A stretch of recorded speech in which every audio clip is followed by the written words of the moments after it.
ನಮಸ್ಕಾರ ಸ್ನೇಹಿತರೆ, ನಮ್ಮ ಯೂಟ್ಯೂಬ್ ಚಾನಲ್ಗೆ ಸ್ವಾಗತ. ನಾನಿವತ್ತು ಫ್ರೀಯಾಗಿರೋದ್ರಿಂದ ಎಲ್ಲಿಗೆ ಹೋಗೋದು ಅಂತ ಯೋಚನೆ ಮಾಡ್ತಾ ಇದ್ದೆ.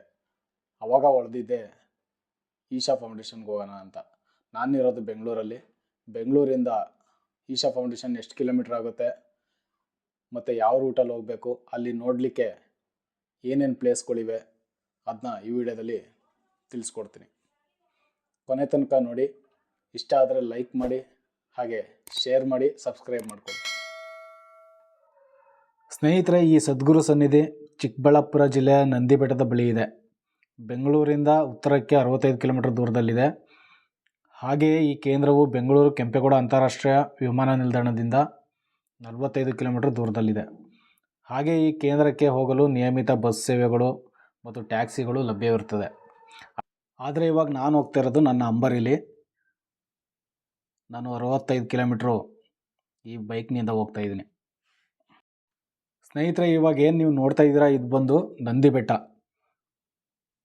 ನಾನು ದೂರದಿಂದ ರೆಕಾರ್ಡ್ ಮಾಡಿದ್ದೀನಿ. ಅಲ್ಲಿಗೂ ಹೋಗಿ ಒಂದಿನ ವಿಡಿಯೋ ಮಾಡಿ ತೋರಿಸ್ತೀನಿ ಹೇಗಿರುತ್ತೆ ಏನು ಅಂತ. ಬಟ್ ನಾನು ಇವಾಗ ದೂರದಿಂದನೇ ರೆಕಾರ್ಡ್ ಮಾಡಿದ್ದೀನಿ. ನೋಡಿ, ನಾನು ಹೋಗ್ತಾ ಇರೋದು ಇವಾಗ ಟೈಮ್ ಬಂದು 12 ಗಂಟೆ. ಹಿಮ ನೋಡಿ ಹೇಗೆ ಕಾಣಿಸ್ತಾ ಇದೆ, ಎಲ್ಲೋ ಮಳೆ ಬರ್ತಾ ಇರಬೇಕು ಅನ್ನೋ ರೀತಿ ಇದೆ.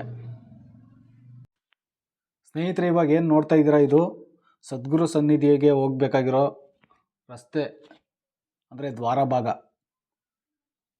ಇಲ್ಲಿಂದ ನಾವು 6 ಕಿಲೋಮೀಟರ್ ದೂರದಲ್ಲಿರುವಂಥ ಸದ್ಗುರು ಸನ್ನಿಧಿಗೆ ಹೋಗಬೇಕಾಗುತ್ತೆ. ಸದ್ಗುರು ಸನ್ನಿಧಿಗೆ ಹೋಗೋ ರೋಡ್ನಲ್ಲಿ ನೀವು ಹೆಜ್ಜೆ ಹೆಜ್ಜೆಗೂ ಕೋರೆಗಳನ್ನ ನೋಡ್ಬೋದು. ಹಾಗೆ ಬೆಟ್ಟ ಗುಡ್ಡಗಳಿಂದ ಸುತ್ತುವರೆದಿರುವಂಥ ಪ್ರದೇಶನ ನೋಡ್ಬೋದು. ಹಾಗೆ ಸುತ್ತಮುತ್ತ ಹಸಿರನ್ನ ನೀವು ನೋಡ್ಬೋದು. ಸ್ನೇಹಿತರೆ, ನೀವೇನು ನೋಡ್ತಾ ಇದ್ದೀರಾ, ಇವಾಗ ಆದಿಯೋಗಿಯ ಸ್ಟ್ಯಾಚ್ಯೂ ಬಂದು ನಾನಿರೋ ಜಾಗದಿಂದ ಇನ್ನು 1.5 ಕಿಲೋಮೀಟರ್ ದೂರದಲ್ಲಿದೆ. ನೋಡಿ ದೂರದಿಂದ ಹೇಗೆ ಕಾಣಿಸ್ತಾ ಇದೆ ಅಂತ.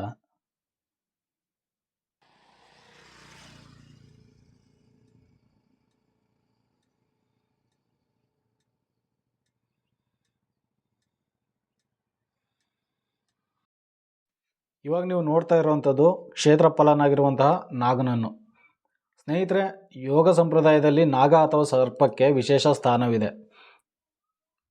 ಇದನ್ನ ಸದ್ಗುರುಗಳು ಸ್ಥಾಪನೆ ಮಾಡಿದ್ದಾರೆ. ಅಂದರೆ ಅಲ್ಲಿ ಒಳಗಡೆ ಹೋಗಿ ರೆಕಾರ್ಡ್ ಮಾಡೋಂಗಿಲ್ಲ, ನಾನು ದೂರದಿಂದ ಮಾಡ್ತಾಯಿದ್ದೀನಿ.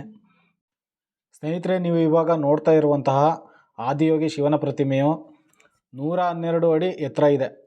ಹಾಗೆ 82 ಅಡಿ ಅಗಲ ಇದೆ. 142 ಅಡಿ ಉದ್ದವಿದೆ.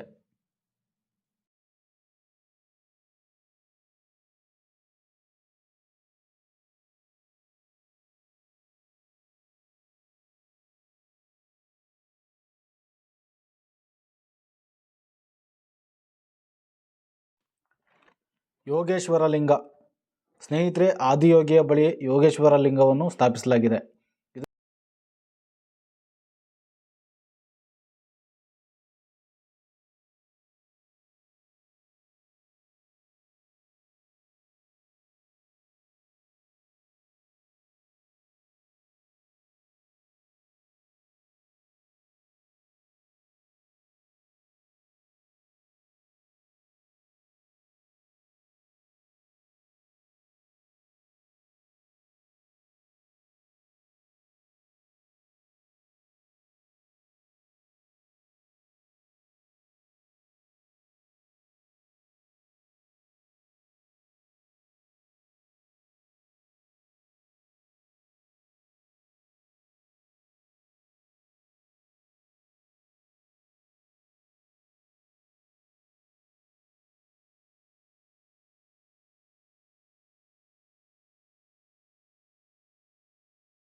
ಸ್ನೇಹಿತರೆ, ಸದ್ಗುರು ಸನ್ನಿಧಿಯಲ್ಲಿ ನೀವು ನಮ್ಮ ಭಾರತ ದೇಶದಲ್ಲಿ ಕಂಡುಬರುವಂತಹ ಹಲವು ನಾಡಹಸುಗಳನ್ನ ನೋಡ್ಬೋದು.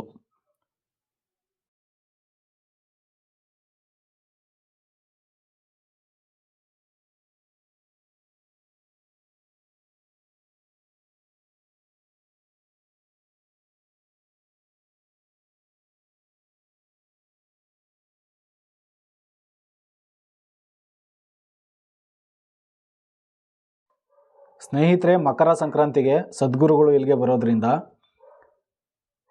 ಕಾರ್ಯಕ್ರಮಗಳನ್ನೆಲ್ಲ ಜಾಸ್ತಿ ಹಮ್ಮಿಕೊಂಡಿದ್ದಾರಂತೆ ಮತ್ತು ದನಗಳ ಮೇಳವನ್ನು ಮಾಡ್ತಾರೆ. ನಾನು ಆ ದಿನ ಪಾರ್ಟ್ 2 ವಿಡಿಯೋ ಮಾಡಿ ಹಸುಗಳ ಬಗ್ಗೆ ಹೆಚ್ಚಿನ ಮಾಹಿತಿನ ನೀಡ್ತೀನಿ.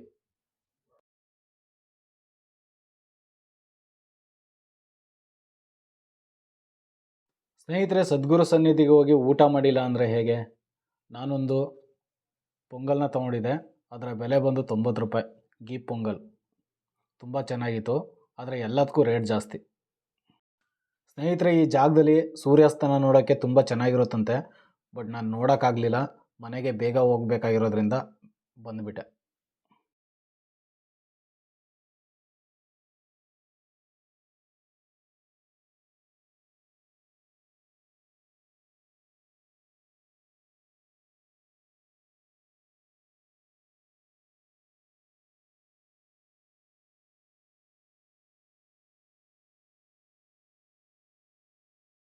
ಸ್ನೇಹಿತರೆ, ಕತ್ಲಾಗ್ತಾ ಬಂದಿರೋದ್ರಿಂದ ಈ ವಿಡಿಯೋನ ಇಲ್ಲಿಗೆ ಮುಗಿಸ್ತಾ ಇದ್ದೀನಿ. ಈ ವಿಡಿಯೋ ಏನಾದರೂ ಇಷ್ಟ ಆಗಿದ್ದರೆ ಲೈಕ್ ಮಾಡಿ, ಶೇರ್ ಮಾಡಿ, ಹಾಗೆ ಸಬ್ಸ್ಕ್ರೈಬ್ ಆಗೋದನ್ನ ಮರಿಬೇಡಿ. ಧನ್ಯವಾದಗಳು.